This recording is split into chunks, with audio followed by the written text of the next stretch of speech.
ሌላ አዲስ ፎቶ ወጥቷል ማለት ነው ጋይስ ሩታ ማለት ነው የፎቶ ሹት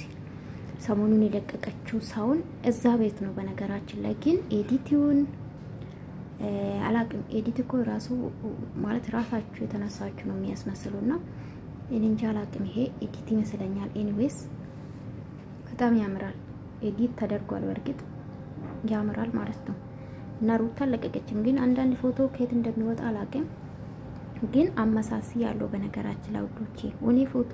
ከዚህ በፊት ቲክቶክ ላይ ኤዲት ያደረጉና ይሄ ትንሽ ተገናኝብኝ አላቅም ኤኒዌይስ በጣም ያምራል ለማንኛውም ማለት ነው ሩታ እንግዲህ የፎቶ ሹት እንግዲህ ሌላም አውጥታለች ማለት ነው ግን እኔ ያየሁት ዩቲዩብ ላይ ነው አገኘሁት እሷ አለቀቀችም አላቅም ኤኒዌይስ በጣም ነው የሚያምረው በተለይ ይሄ ቆማ የተነሳችው በነጩና በጥቁሩ በጣም ነው የሚያምረው ያ ግን ኤዲት ነው በደንብ ነው ኤዲት የተደረገው ልጅታ ሌላ ዓለም ውስጥ ነው ያስገባትና ኤኒዌይስ ያምራል ማለት ነው ወዶቼ በጣም ነው የሚያምረው በኢንስታግራም የለቀቀችው አይታችኋል በጣም የሚያምር ፎቶ ለቃለች የፋሚሊ ማለት ነው በጣም እንደውም ከቀኑ የተለየ ነው ያኛው ማለት ነው ተሰብስቦ ምናምን እና በጣም ነው የሚያምረው እስካሁን እንግዲህ ሌሎቹን አላቅም ግን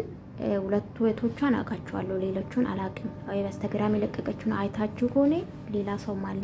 ኤኒዌይስ በጣም ነው የሚያምረው በሰላም ተገላገኝ እናት ወዳጅ